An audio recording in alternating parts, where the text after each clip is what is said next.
it's Mark. I'm here with Bernie Pawlik. Pawlik Automotive in Vancouver, BC, Canada. Vancouver's best auto service experience. We're talking trucks. How you doing, Bernie? Doing very well. So today's guest is a 2017 Chevrolet Colorado. What's unique about this vehicle? This is a diesel. There's quite a few of them around. Most of them have gas, but diesels are, I don't know, maybe 10, 20% of the fleet. I could be wrong on that, but it's a diesel, so it had an issue. And I just like to quote what the customer said, so I thought it was good. I was driving down the highway, heard a popping noise. Then the engine started running rough. So he pulled over, shut it down, went to restart it. It wouldn't restart. So had the vehicle towed in and we had a look at it. All right. Let's go to the pictures. We can discuss what you found. Yeah.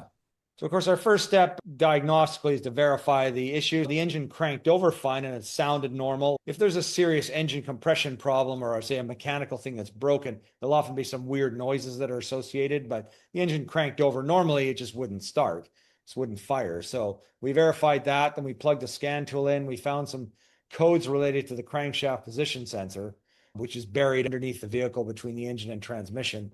Did some research on the codes. Found that the most common failure item is that there's a tone ring, which is basically a magnetic ring on the back of the crankshaft that breaks apart, and that usually causes this issue. So estimated out for the customer. He said, go ahead and do it. It's a lot of work, a couple of days worth of labor to pull it apart and put it back together, because the tone ring is located right at the back of the crankshaft, bolted in place by the flywheel. So let's maybe jump to that picture right here. So this is where you've pulled this is a transmission out. This is the transmission out, and on the floor, you can see the transfer case. It's four-wheel drive.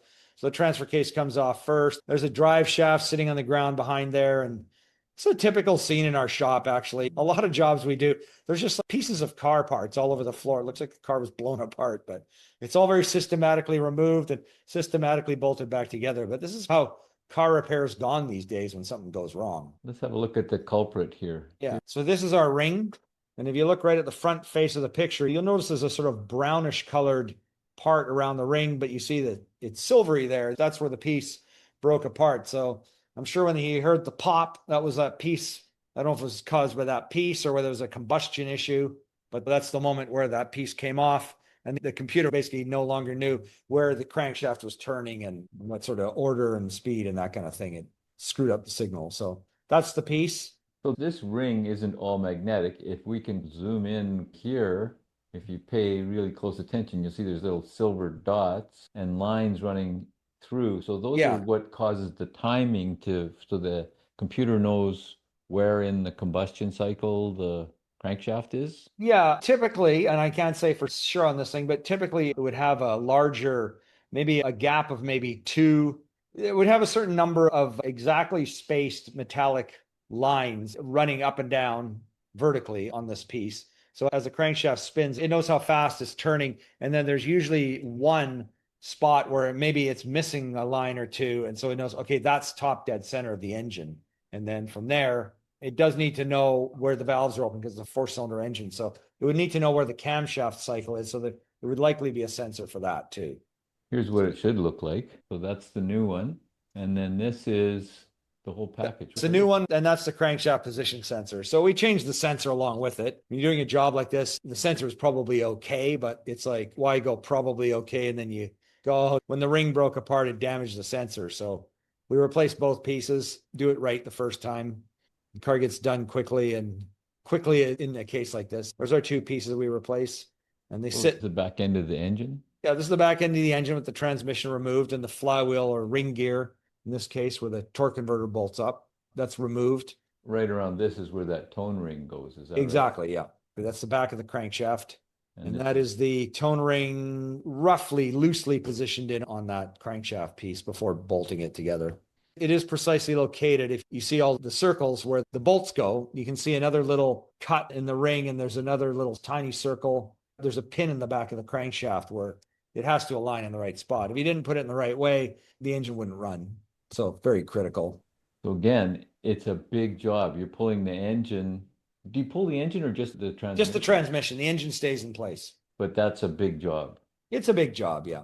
And so with a job like this, it's always a debate as to, Do you pull the engine to get it out, or do you pull the transmission? Almost every time it's easier to pull the transmission. Actually, the only car I can think of, if you have to make that choice, it's easier to pull the engine, is usually a Subaru.